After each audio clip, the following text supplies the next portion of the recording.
Let us study another topic of this chapter apart from energy gain, some important points related to uh, air present at various parts in the lungs. These airs are the amount of the air is represented in the form of volumes in ml. Let us discuss these volumes one by one. Most important is tidal volume.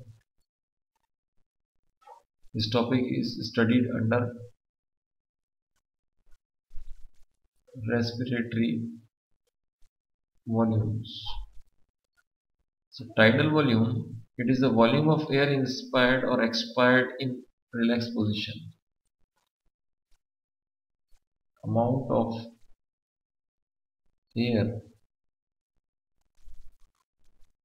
inspired or expired in resting condition. It is about 500 ml of air. The next volume is called as residual volume. As the name suggests, air left in the whole respiratory tract even after forceful expiration. Air left in respiratory tract after forceful expiration. This volume is known as residual volume. It is around 1.5 liter of air which can be moved out only after puncturing the lungs. Means it will always remain inside the lungs. Air. The third important volume is the total lung capacity.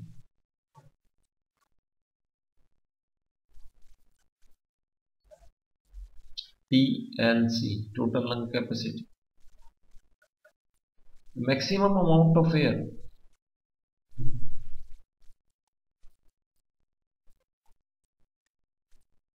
which can be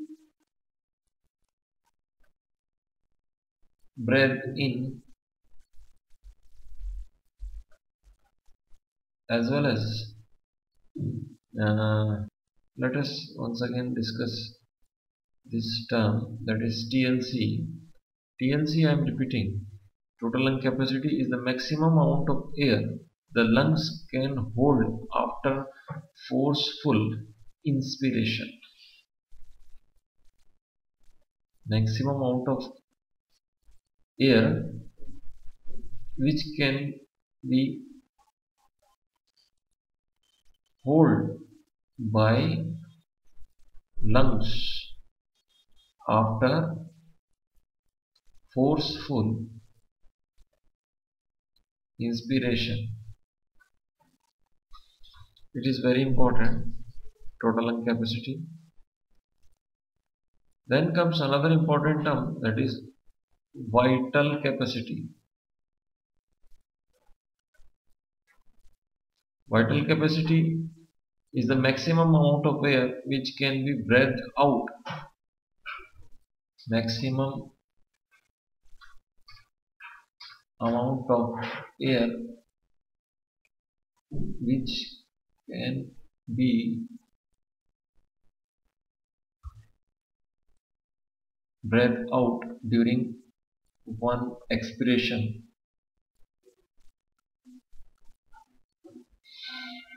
After a forceful inspiration. After a forceful inspiration, it is about 3.4 to 4.8 liters. It is more in case of athletes as well as mountain dwellers and non-smokers.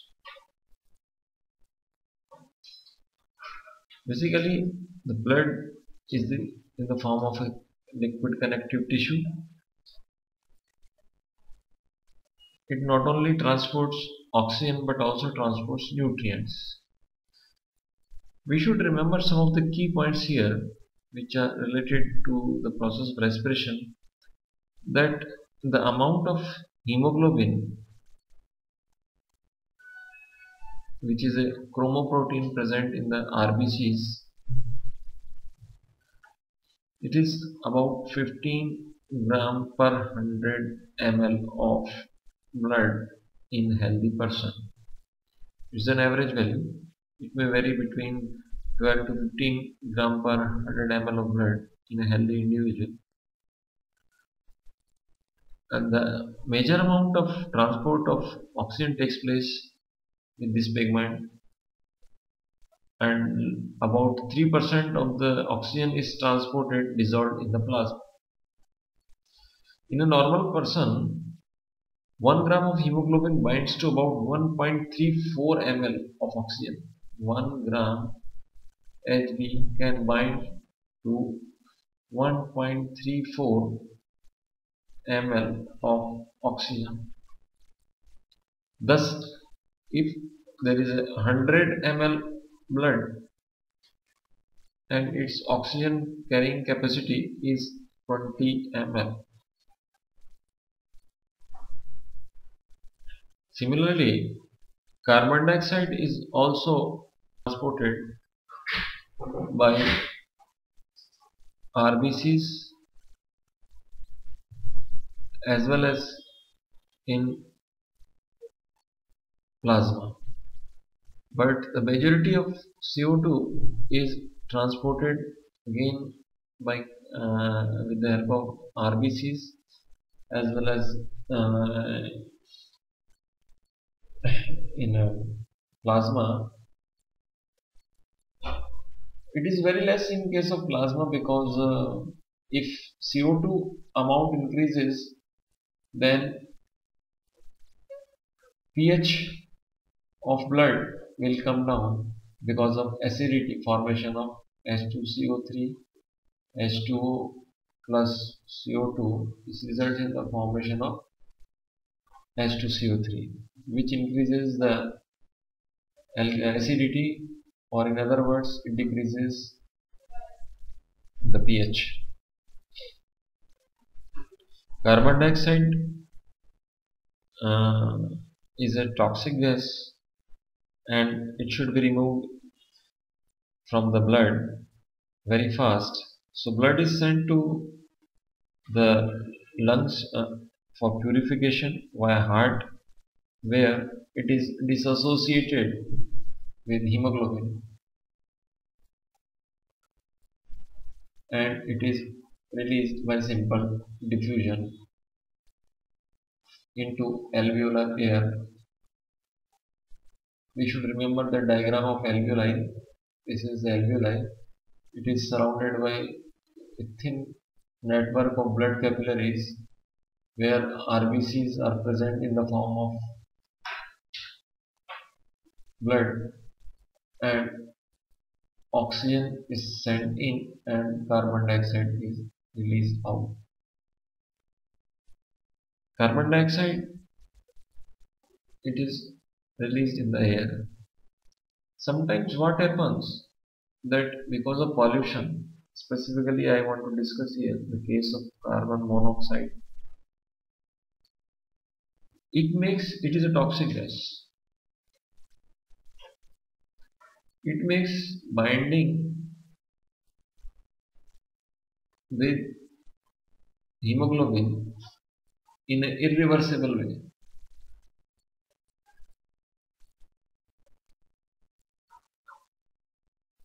Because it has got some 230 times more affinity to hemoglobin. So when a person inhales carbon monoxide, it is very less amount of hemoglobin is available free for binding with oxygen. and the person suffers from dyspnea, means difficulty in respiration.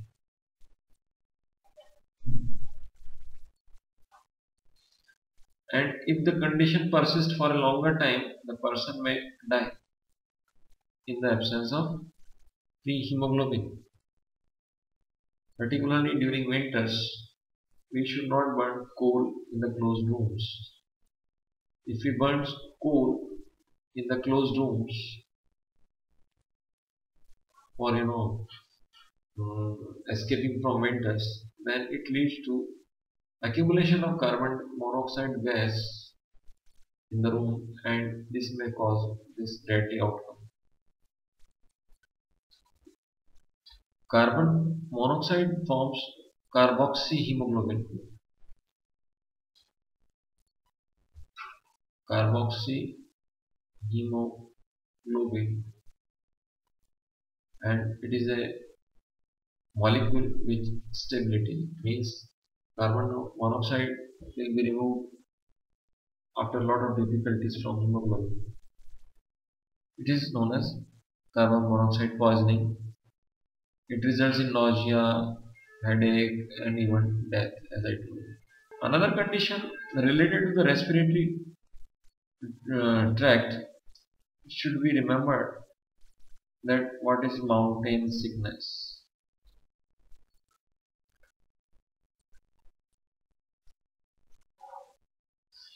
See, it is also known as the altitude sickness.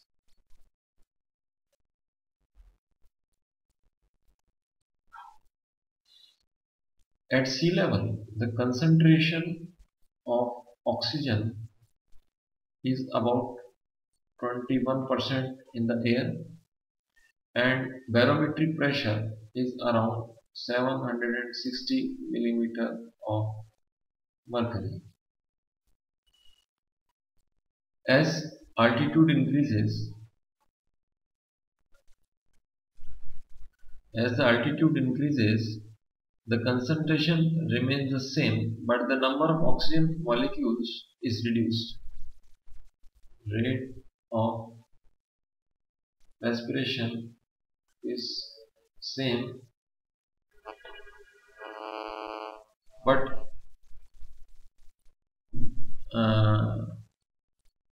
the oxygen molecules per breath is decreased. At 12,000 feet height,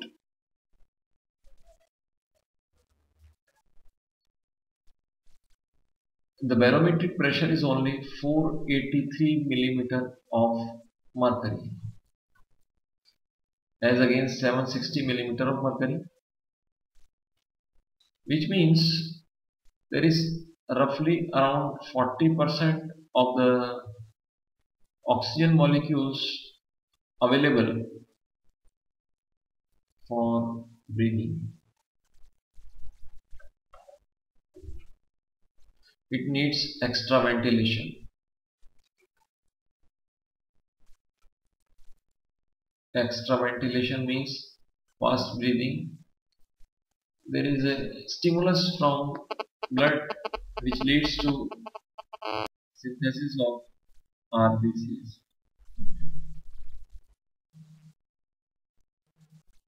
The fall in the oxygenation of blood produces the symptoms of mountain sickness.